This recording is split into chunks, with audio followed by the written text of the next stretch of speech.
Alright, yo, hello guys. Do you see the new intro? Yeah. I stole that shit. Oh, I didn't steal it. Well, people were giving it out for free, and I downloaded it. I'll leave the link to the dude who left me that download. Thank you to whoever he is. The video's like 3 years old, so I don't even know if the guy's still alive. But hey, trying to make my videos look a bit more tidy, I guess. So today I want to. First things first. Too, I've been called out. Thank you to Orkill, who has challenged me to the 10-minute drop challenge.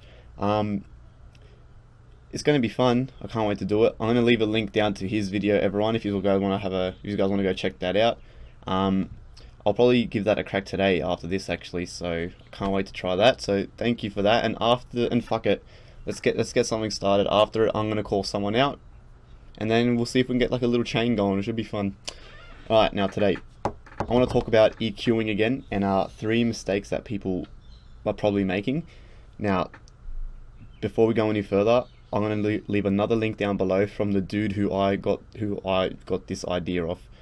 His name's Echo Soundworks, and he works for ADSR. They are another great electronic music production channel on YouTube. They've got courses, and they've got a website, all that stuff. They've been doing this for a long time. I also learnt a lot of stuff off them. Someone who I forgot to mention in my videos is ADSR. Very, very professional dudes. And he made some great point. Hold on, my phone's ringing. What the fuck?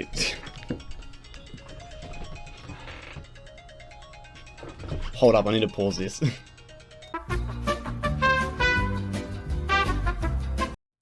Sorry, dudes. That was my mum. She's in the States. And she just rang me because she's in the comic book store and she's asking me what comics I want. So she's a sick cunt. So yes, I am a nerd. I read comic books. Do I care what anyone thinks? No, not really. So anyway, on with the video. What was I fucking saying? What the fuck was I saying? Yeah, that ADSR, Echo Soundworks, he had some great points because I still watch videos and tutorials every day. To this day, I'm still learning. Music is something you'll never stop learning. If you're someone who thinks that you know it all, then you've got a big shock coming in for you. So yeah, even when I get even better than what I am now, like, I'm still going to be learning and watching tutorials and learning from other people. So this dude, some great points. So let's get into the video. Okay, 3 things that people seem to do with EQing. I've talked about this before a little bit. It's just same thing. Like I am going to revisit subjects in the future because it's music. Like, things will change as the years go on. I will learn new things that I have to cover, and I will learn some old things that I didn't know. So it's whatever, you know. I've even written them down. So fuck. I talked about the high passing stuff, but that's not in these free tips. So hopefully you guys have stopped doing that. But it's, like I said, it's each to their own, because someone's going to say, hey, you have to high pass everything, but it's each to their own opinion, you know. So the first thing we're going to talk about is, what the hell is this?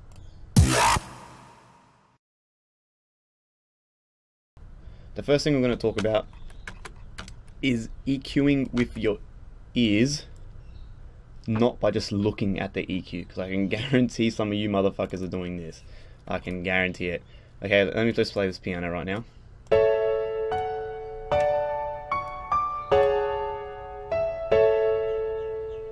In the key of A major, if anyone was wondering.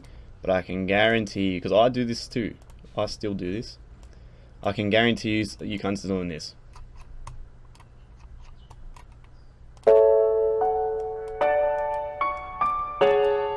And that's it, and you move on. And it's okay, because I sometimes do that too for just a quick EQ. I'm just like, alright, bang, let's just get moving.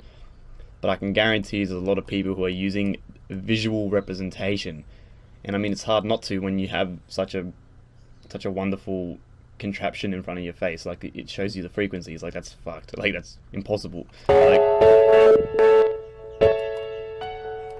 you know what I mean? Like, oh, look at the pretty red, I'm just gonna boost it here, or there's too much red, I'm gonna get rid of it. Like, you know what I mean? It's a common mistake that people need to avoid. We're artists, we're musicians, we are music makers, we're producers, we're composers. Our ears are what make us good at what we do. So use them. Use your fucking ears. Like, so listen to this piano. Okay, so we'll have a listen.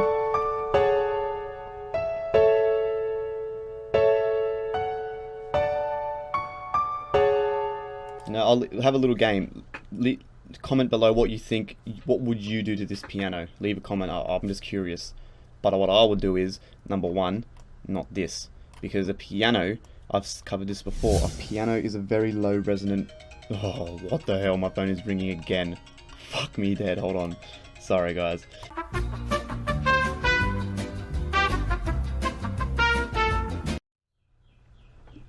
What is going on? Man, that was a random number this time from Victoria. I live in Sydney. Why am I so fucking popular on a Tuesday fucking morning, man? Fuck. Anyway, sorry guys. Fuck. I put my phone on silence. I'm not touching it again. Yeah, a piano. I've said this before. Pianos are very low resonant instruments naturally, and you want to hear that. Sometimes you want to hear those low resonances rumbling. You know what I mean? Like that's what makes a piano. So number one, I would not be cutting a piano at 100k because another point, I'm not going to be layering a sub bass with a piano. I could be layering a bass type of sound, maybe if it's a complete melody. I've done it before, but even then, I don't really cut a piano like you want to.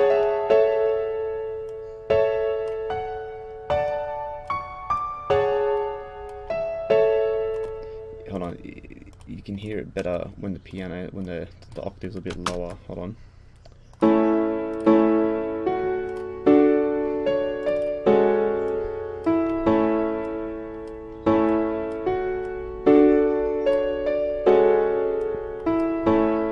There's a few little resonances. It's hard to hear with this Nexus piano, but yeah, a lot of the time I wouldn't be really cutting it there. I don't know. It's up to preference, guys. Like I said, I would then maybe boost the high end just a little bit, just to get that crisp to come through. Definitely wouldn't be doing a low pass. Let's listen to this.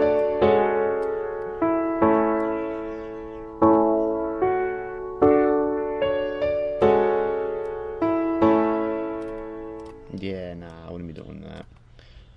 Alright guys, so yeah, I mean, yeah, like I said, leave below what you think you would do to this piano.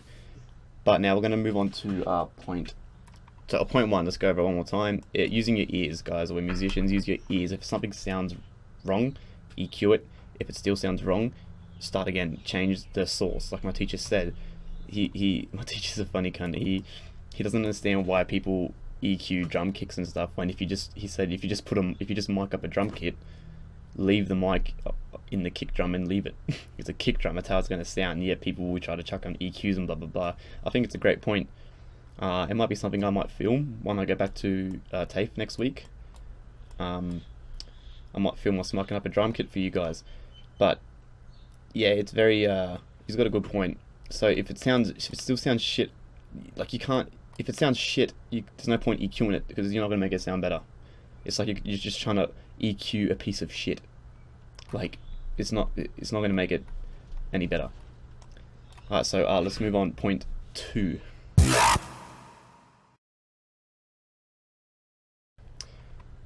Point 2 is a little bit of a... I just contradicted myself. Because point 2, I've also said this before, is don't EQ in isolation. So this... It's okay and understandable at the start, but once you have a whole bunch of instruments, there's no point. So, example, we've got this. I just made a little orchestral thing. I don't know what the fuck it is.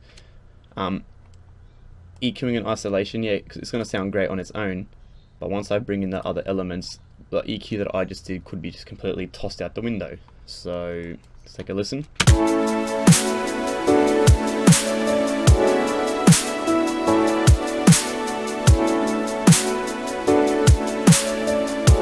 So, you know, EQ with the loop on, EQ with all this stuff playing, because that's how if you're going to release this track, we're going to hear this. We're not going to just hear the piano soloed, like, you know what I mean? So, let's go again. Let's EQ the piano, this time in context with the track.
Okay, so I hope you read the information. I put a little bit of information on there about violins and stuff. Like I said, everything's to your own opinion, guys. Like, even though I do study music, and what I'm studying, I'm not studying how to make a dubstep. Like that doesn't exist. Like, I think in the States it actually does. You lucky pricks. But in Oz, no. I can't go to a school and learn EDM. I'm learning. I use real instruments, and so drums, keyboards, guitars, and then we mix and master like rock music. So all my knowledge is that, and I use that and I integrate it with my EDM.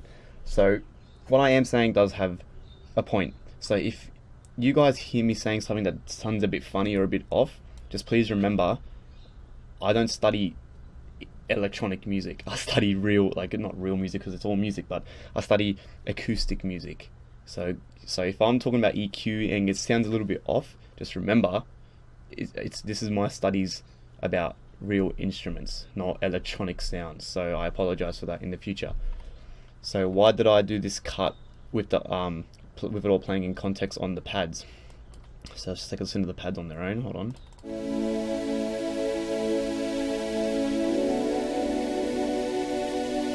Because I could hear a bit of mud when it was all in context up here. So ready? I'm going to bring this back up.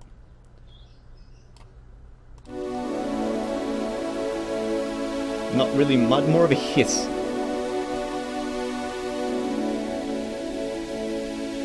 The hiss is still there, but I got rid of some of it. How did I hear that? With time, guys, you'll be able just to hear things. The more you do it, the more it's like training you. It's like anything. You train your ears to hear this type of stuff. So just then, I EQ'd everything in context together. So now I know when it's playing together, it all sounds extremely, extremely nice.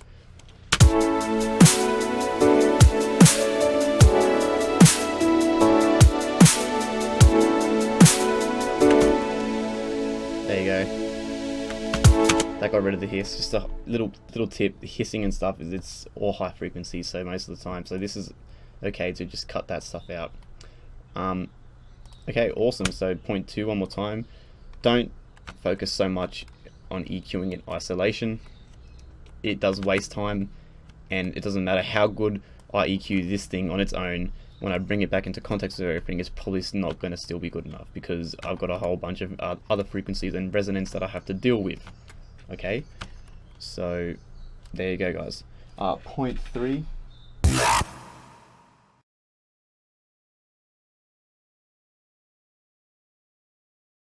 And the last point, which I also think he had a good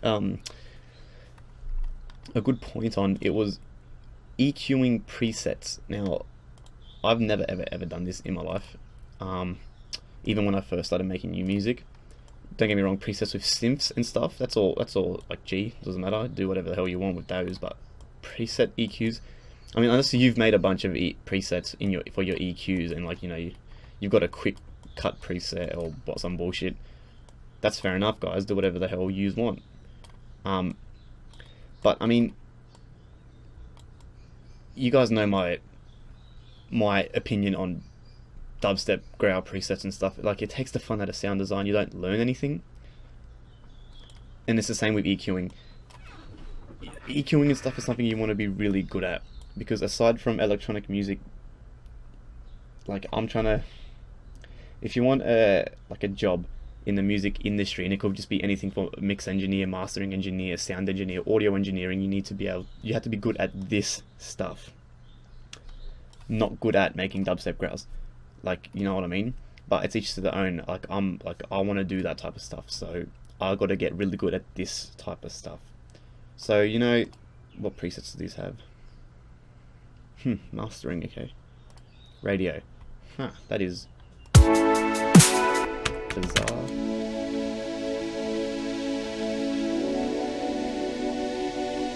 I don't have that routed into anything, sorry. Do I? Yeah, I do. Nothing's coming out.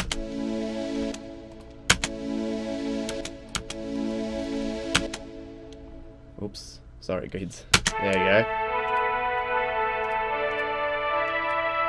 Yeah, like, I don't know. Like, that doesn't really tell me anything. Like, I don't know what the hell. Radio. my teacher used to release music for the radio, and I've never seen him EQ like this ever. But hey, what do I know? I'm just a music student, huh? Yeah, presets, guys, avoid them. You're better off looking up a tutorial and stressing out for 20 minutes and not understanding the tutorial, but getting it into your brain than just going, oh yeah, oh here's a kick, bang, okay, sweet, that's my kick drum. Don't do that, guys. Avoid it. Even if you're new, just don't do it. Like, if this is all, it's all fun and it's all a learning curve, you know what I mean? We all want to learn, not use presets. So that's a quick point for my third one, guys. I mean, I have covered a few of those points before, but not in this much detail, and it's something that we will come back to. So let's take a listen one more time once it's all been EQ'd with our ears, not our eyes.